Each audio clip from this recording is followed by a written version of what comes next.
नमस्कार, जय हिंद। आप सभी का स्वागत है आपके अपने चैनल पे। जैसा कि आप सभी को पता है, हमारा विज्ञान का सीरीज आप लोग जो है इसको भर भर के प्यार नहीं दे रहे हैं। आपको क्या करना है, तो ये वीडियो को शेयर और साथ ही साथ अगर आप चैनल पे नए हैं तो सब्सक्राइब करना है। हमारा वीडियो विज्ञान से, और विज्ञान से आज हम लोग मोस्ट इंपॉर्टेंट टॉपिक लेकर आए हैं। और मोस्ट इंपॉर्टेंट टॉपिक हमारा क्या है, तो मोस्ट इंपॉर्टेंट टॉपिक आपको दिख रहा होगा। मोस्ट इंपॉर्टेंट टॉपिक हमारा विटामिन एवं पोषण। मैंने जब भी सिलेबस का बात किया है उस सिलेबस में ज़रूर कहा है कि विटामिन और जो हमारा पोषण से है, न्यूट्रिशन से, उससे प्रश्न होते ही होते हैं। 1 से 2 प्रश्न, और 1 से 2 प्रश्न का महत्व हमारे लिए कितना है वो आपको पता है। तो हम लोग 1 से 2 प्रश्न जो है वो 100% यहाँ से देखेंगे। तो हम लोग तैयारी भी उसका करते हैं कि प्रश्न हमारा छूट ना जाए। अब जो है सबसे पहले इसके नोट्स के बारे में, ये हमारा कहाँ से लिया गया नोट्स है, तो मैं आप सभी को बता दूं कि ये हमारा जो लिया गया नोट्स है वो है घटना चक्र से। मैंने जब बहुत सारे बुक को पलटा तो घटना चक्र में मुझे एक परफेक्ट बात ये लगी कि उसमें ऐसे क्वेश्चंस पूरे कलेक्ट किए हुए जो कि प्रीवियस ईयर्स के हैं और विभिन्न एग्जामों के, कि आपको हर एक एग्जाम का एक आइडिया लगे विज्ञान कहाँ से आ रहा है। तो देखिए नोट्स का क्या कहना है वो भी थोड़ा देख लेते हैं। कार्बोहाइड्रेट्स, प्रोटीन्स, लिपिड्स, न्यूक्लिक अम्ल, जल, खनिज, लवण तथा विटामिन। देखिए हम लोग 5 पढ़ते थे, यहाँ पे नाम 7 का लिखा है और 7 इंपॉर्टेंट है। 7 प्रकार के प्रमुख पोषक पदार्थ हैं। हम लोग इससे पहले क्या समझते थे, 5, आज याद रखिएगा 7। उसके बाद मानव सहित सभी जंतु सामान्यतः इन्हें भोजन से प्राप्त करते हैं। ये तो सही बात है। ये जो हम लोग को न्यूट्रिशन मिलता है, बोलते हैं कि हम लोग बहुत थकावट महसूस कर रहे हैं, क्या करें, खाना खाइए एनर्जी आ जाएगा, तो भोजन से ही मिल रहा है। इन पदार्थों में से जल व खनिज, लवण अकार्बनिक पदार्थ है और शेष कार्बनिक पदार्थ। आपको पता होगा वैसा पदार्थ जिसमें कार्बन की मात्रा होती है उसको कहते हैं कार्बनिक, और जिसमें कार्बन की मात्रा ना हो वो अकार्बनिक। तो जल और खनिज, लवण जो है ये अकार्बनिक है, बाकी शेष जो भी बच गए ये 5 वो कार्बनिक होते हैं। कार्बोहाइड्रेट्स एवं वसाएं प्रमुख ऊर्जा उत्पादक पदार्थ है। अगर सबसे मेन सोर्स ऑफ एनर्जी बोला जाए तो कार्बोहाइड्रेट और फैट्स। प्रोटीन शरीर का निर्माणात्मक पदार्थ है। अगर बॉडी हम लोग बोलते हैं निर्माणाधीन है तो निर्माण किससे होगा, तो वो होगा आपका प्रोटीन से। विटामिन, जल एवं खनिज, लवण उपचायी क्रियाओं का नियंत्रण व नियमित करते हैं। तो याद रखिएगा विटामिन जो है, जल जो है, खनिज, लवण ये क्या करेंगे, तो जो उपचायी क्रियाएं हैं उसको नियंत्रित करते हैं, नियमित करते हैं, मतलब डाइजेशन को। उसके बाद कार्बोहाइड्रेट्स के बारे में लिखा है, कार्बोहाइड्रेट में 1:2:1 के अनुपात में कार्बन, हाइड्रोजन और ऑक्सीजन के यौगिक होते हैं। मतलब क्या कह रहा है, अगर 1 कार्बन होगा तो 2 हाइड्रोजन होगा और 1 ऑक्सीजन होगा। इसी को यहाँ पे लिखा है CH2O। ये किसका है, तो ये कार्बोहाइड्रेट का एक सिंपलेस्ट रेशियो है, सिंपल अनुपात है कार्बन, हाइड्रोजन और ऑक्सीजन के बीच में। अब उसके बाद क्या लिखा है, तो अब इसके बाद जो बात लिखा है थोड़ा अलग है, लेकिन उसको भी देख ही चलते हैं। 1911 से 12 ईस्वी में पोलैंड के वैज्ञानिक कैसिमिर फ्रांक ने पहली बार विटामिनों की अवधारणा का निरूपण किया था। विटामिन शब्द का सर्वप्रथम प्रयोग किया। तो ये पूछेगा नहीं, हम लोगों से कभी पूछा नहीं, और पूछा तो नाम याद रखिएगा, कैसिमिर फ्रांक। उसके बाद अब तक लगभग 20 प्रकार के विटामिन ज्ञात हो चुके हैं, और हमारा प्रश्न भी यहीं से आता है कि कौन से विटामिन किसके कमी से होता है, मतलब कौन से विटामिन के कमी से कौन सा रोग होता है, और कौन सा चीज खाने से किस विटामिन की जो है पूरक होगा, किस विटामिन को जो है हम लोग फुलफिल कर सकते हैं। अब यहाँ पे आगे क्या लिखा है, जिनकी 2 प्रमुख श्रेणियां क्या है, जल में घुलनशील, वैसा विटामिन जो जल में घुल जाए और वैसा विटामिन जो जल में ना घुले। तो जल में घुलनशील विटामिन बी और सी। पहला प्रश्न बनना शुरू हो गया हम लोगों से, पूछेगा वैसा विटामिन का नाम बताइए जो जल में घुल जाता है, घुलनशील हो। तो हम लोगों को लिखना है बी और सी। ऑप्शन जहां बी और सी दिखेगा उसको टिक कर देना है। दूसरा, वसा में घुलनशील। तो वसा में कौन कौन घुल जाता है, तो ये भी पूछा है बहुत बार। ए, डी, ई एंड के, ये जो है आपका 4 विटामिन ये वसा में घुल जाता है। विटामिन को सहायक आहार कारक क्या कहते हैं हम लोग, सहायक आहार कारक भी कहा जाता है। इस विचार को स्पष्ट करने वाले पहले वैज्ञानिक फ्रेडरिक गॉलैंड हॉकिंग थे, ये नाम दिया हुआ है।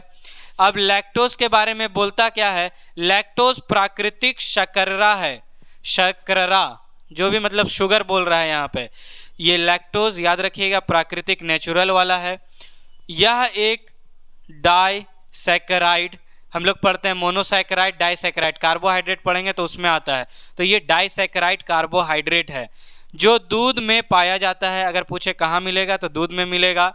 और इसकी हल्की मिठास का कारण है क्या, यह गैलेक्टोज और ग्लूकोज से मिलकर बना है। कहते हैं ना जो इसमें घुल जाए वो मीठा, तो इसमें कौन घुलेगा, तो गैलेक्टोज और ग्लूकोज, और जो इसमें घुल गया ना वो मीठा हो जाता है, इससे मीठा कुछ नहीं।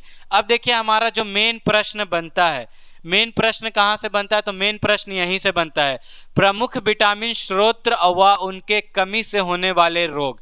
कौन से विटामिन के कमी से कौन सा रोग होगा और उसके कौन से प्रमुख स्रोत हैं।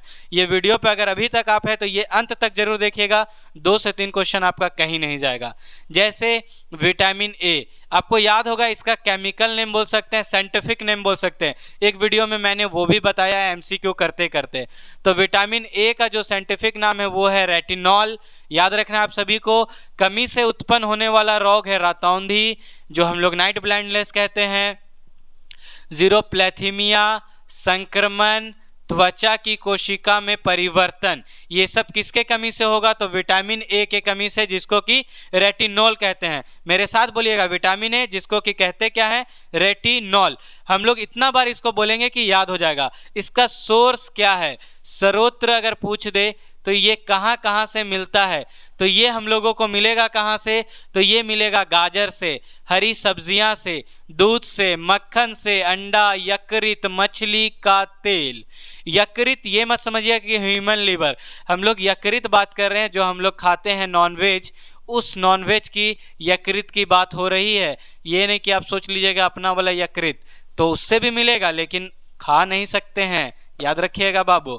फिर बढ़ते हैं अगला, विटामिन B1। विटामिन B1 को क्या कहते हैं, तो थायमिन। विटामिन B1 का साइंटिफिक नेम है थायमिन। बोलिए मेरे साथ, vitamin B1 thiamine, vitamin B1 thiamine. और ये कहाँ से मिलेगा, तो ये मिलने से पहले देखते हैं इससे रोग, तो विटामिन बी यानी कि बेरी बेरी, B4 बेरी, और फिर से लगाइए बेरी, तो बी के कमी से होगा बेरी बेरी, और वृद्धि रुकना मतलब लंबा, हाइट रुक जाता है। और मिलेगा कौन सा, तो अनाज जो हम लोग खाते हैं, फलिया, सोयाबीन, दूध। ये दूध जो है आपका ए में भी आया है, बी में भी आया है, याद रखिएगा। फिर विटामिन B2, इसको क्या कहते हैं, तो राइबोफ्लोविन, इसको कहेंगे राइबोफ्लोविन, कहिए विटामिन B2 राइबोफ्लोविन। और ये अगर कमी हो जाए तो क्या मिलेगा, तो हम लोग को मिल जाएगा एक बीमारी जिसको कहते हैं किलोसिस। क्या कहते हैं, किलोसिस। और ये मिलेगा कहाँ से, तो पनीर खाइए, भर भर के मिलेगा विटामिन B2। उसके बाद अंडे खाइए, ईस्ट खाइए, मांस, हरी पत्तेदार सब्जियां खाइए, इन सभी से मिलेगा विटामिन B2। मेरे साथ साथ बोलना है, फिर उसके बाद एक बार वीडियो को पॉज करके आपको लिख भी लेना है, यहाँ से क्वेश्चन आता है आपको याद भी करना है दोबारा। फिर है विटामिन B3। बी का जो है यहाँ सीक्वेंस आएगा लगभग B1 B2 B3 B4 B5 B6 B7 और B12 तक जाता है ये। तो देखते हैं B3 का, विटामिन B3 इससे क्या होगा, मतलब इसका नाम क्या है साइंटिफिक वाला वो देखते हैं। तो ये है नियासिन या निकोटिनिक आम्ल, नियासिन या निकोटिनिक आम्ल। और अगर इसकी कमी हो गई तो हो जाएगा हम लोगों को पेलग्रा, जिसको कहते हैं चर्म रोग, स्किनवा पूरा खराब होने लगेगा, चर्म रोग कहते हैं। और ये स्रोत है ईस्ट, मांस, मछली, अंडे, दूध और फलियां, ये सब से हम लोग को मिलेगा विटामिन B3। फिर आते हैं विटामिन B5 में, इसको क्या कहते हैं? तो इसको कहते हैं पेंटोथेनिक अम्ल, पेंटोथेनिक अम्ल। और अगर इसका कमी हो गया तो फिर से चर्म रोग वृद्धि आपका कम हो जाएगा और बाल सफ़ेद। फिर कहेगा क्या बात है इतना जल्दी बुढ़ा गए? तो बुढ़ाए नहीं हैं बाबू, हुआ क्या है कि विटामिन B5 का कमी हो गया है, इसलिए बलवा जो है सफ़ेद हो गया। मिलता किस किस चीज़ से है? अंडे से, दूध से, मांस से और मूंगफलियाँ ज़रूरी है, मूंगफली से भी मिलेगा। फिर आते हैं हम लोग आगे, तो इसको थोड़ा कर लेते हैं ऊपर आगे। अब देखिए क्या है विटामिन B6, ये इसका साइंटिफिक नेम पहले देखते हैं। इसका साइंटिफिक नेम क्या है? तो विटामिन B6 को कहते हैं पायरिडैक्सिन, पायरिडैक्सिन। और इसके कमी से क्या होगा? तो रक्त छिन्नता, अगर इसकी कमी हो गई तो रक्त छिन्नता हो जाएगा, चर्म रोग हो जाएगा और पेशिया ऐंठन, मतलब पूरा दर्द जोड़ों में आने लगेगा। पेशिया ऐंठन का मतलब वही है जो कि हो रहा है कि इससे विटामिन B6 से। इसलिए हम लोग को दूध पीते रहना चाहिए, ईस्ट खाते रहना चाहिए, अनाज तो खैर खाते ही हैं, मांस मछली भी अगर किसी को पसंद है तो मांस खाते रहिए, मछली तो नहीं मांस, सिर्फ मांस से मिल रहा है विटामिन B6। फिर है विटामिन B7, B7 को कहते हैं बायोटिन। अब B7 बायोटिन, B7 बायोटिन। और अगर कमी हो गया तो चर्म रोग, बालों का झड़ना, लीजिए बालें झड़ गई तो टकला चंडला है? तो चंडला है नहीं। अगर कम उम्र में बाल झड़ रहा है मतलब आपके अंदर कमी हो गया है विटामिन B7 का। और इसको पूरा करना है तो मांस खाइए, गेहूं खाइए, अंडा खाइए, सब्जी खाइए और फल तो एकदम दबच के खाइए, फल बहुत ज़रूरी है। फिर है विटामिन B9, इसको हम लोग क्या कहते हैं B9 को? तो इसको कहते हैं फॉलिक अम्ल, विटामिन B9 फॉलिक अम्ल, विटामिन B9 फॉलिक अम्ल। और इसके कमी से होगा रक्त छिन्नता और कुंठित वृद्धि, कुंठित वृद्धि और रक्त छिन्नता। तो हम लोग को खाते पीते रहना होगा, हरा सब्जी, फलियाँ, ईस्ट, मांस और साथ ही साथ अंडे, संडे हो या मंडे रोज खाओ अंडे, ये आप भी सुने होंगे। तो ये हम लोग को हमेशा फॉलो करना है। फिर 9 के बाद 12, हम बोले थे विटामिन 12 तक जाते हैं, B12। और इसका नाम क्या हो जाएगा? तो विटामिन B12 का नाम जो है वो आपका हो जाता है रायनोकोबालेमिन, रायनोकोबालेमिन। और अगर इसकी कमी हो गई तो इसके कमी से क्या होगा? तो घातक रक्त क्षीणता, मतलब बहुत ज़्यादा एकदम हाई लेवल वाला। और रक्त क्षीणता को ही बोलते हैं एनीमिया, नहीं बोलते वो एनीमिया का शिकार हो गया। तो यही विटामिन B का जब कमी होगा ना तो एनीमिया का शिकार हो जाइएगा। तंत्रिका तंत्र की गड़बड़ियाँ, तंत्रिका तंत्र जो है आपका सही से रिस्पॉन्स नहीं करने लगेगा। तो खाते रहना होगा क्या? मांस, मछली, अंडा, दूध, आंत्र की जीवाणु, अंत्र के जीवाणु, ये सब खाते रहेंगे तो हमारा B12 जो है वो दुरुस्त रहेगा। अब जो है इसके बाद देखिए पूरा विटामिन का यहाँ पे है। और फिर उसके बाद विटामिन का जैसे ही कॉन्सेप्ट खत्म होगा तो भर भर के क्वेश्चन कि किस तरह का क्वेश्चन एग्जाम में आता है वो भी देखेंगे। आप लोग को बस करना क्या है? तो बस प्यार बनाए रखना है और वो दिखना चाहिए। वीडियो इतना शेयर कीजिए कि बस वीडियो मन करे कि अब बस 20-20, 25-25 मिनट का वीडियो आने लगे।